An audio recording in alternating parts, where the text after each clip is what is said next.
Welcome back. Today's explainer takes us straight into the heart of an invisible, multi-billion-dollar heist happening right now across the global tech industry. We're going to unpack this incredible digital detective story, where the stakes are massive, the thieves are incredibly sophisticated, and the solution, well, it's absolute genius. Okay, let's dive into this. Hundreds of billions of dollars. Yeah, you heard that right. That staggering number represents the estimated annual economic value of stolen multimedia.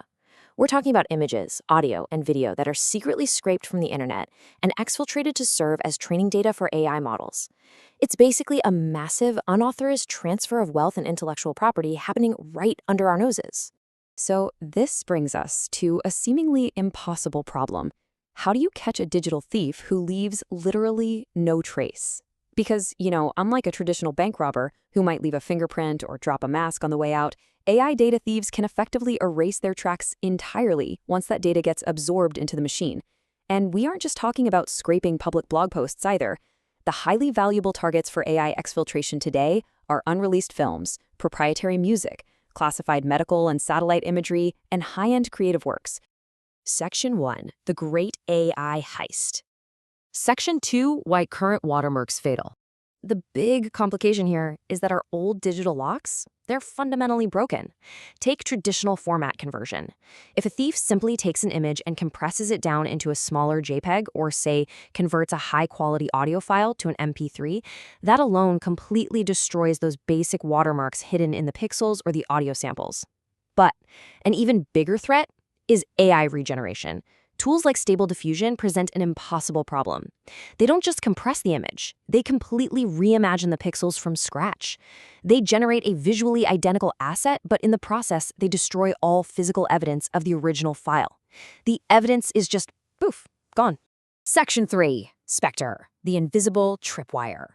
This is where a brilliant new framework called SPECTRE comes in. At its core is something called a canary. A canary is a proactive, imperceptible digital tripwire injected into media to statistically detect unauthorized use. Think of the old canary in a coal mine metaphor, right? But digitized. It's a beacon embedded into the media before it's ever even released to the public. And it's designed specifically to maximize the signal that an attacker's AI model will unknowingly absorb during its training phase.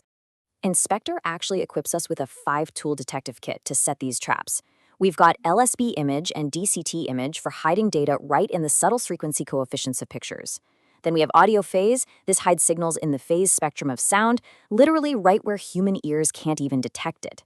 There's also video motion, which hides data in the motion vectors between video frames.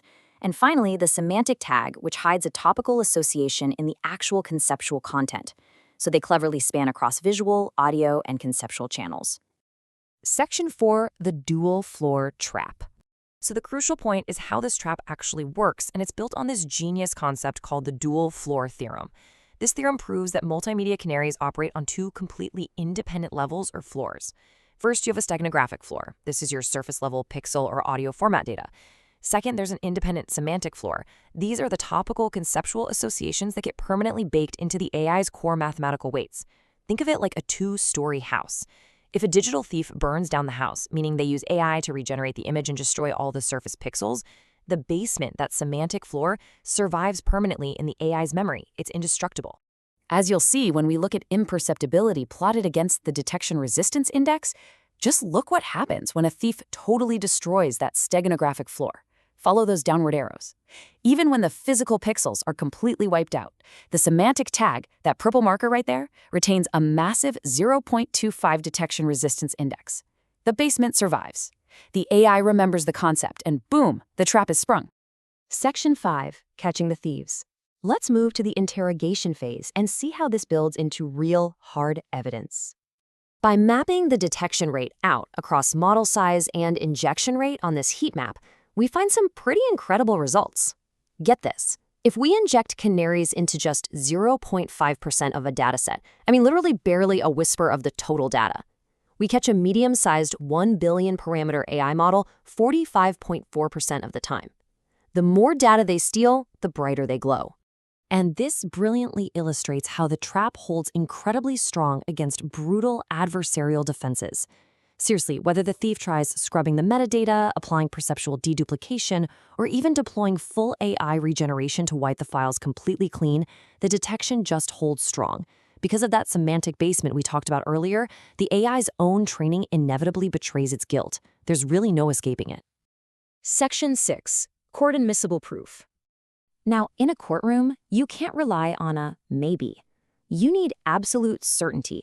SPECTRE uses a formal metric called the Multimedia Attribution score, which provides a false positive rate strictly controlled at exactly 1%. This satisfies the extremely high bar required for true, formal forensic evidence. Look at this number, 75.8 to 1. That is the massive likelihood ratio achieved on a large 7 billion parameter model with just a 10% injection rate. To put that into perspective for you, in forensic statistics, a ratio of 10 to 1 is already considered strong evidence. At nearly 76 to 1, SPECTRE isn't just an interesting theory anymore, it is hard, irrefutable, legally actionable evidence of intellectual property theft. Which leaves us with a final, provocative thought to conclude our explainer today. With indestructible, invisible tripwires now a mathematical reality, how will AI companies defend their aggressive data scraping practices tomorrow? We are standing on the very edge of an imminent shift in intellectual property and AI copyright law. The digital thieves finally have a shadow they cannot outrun.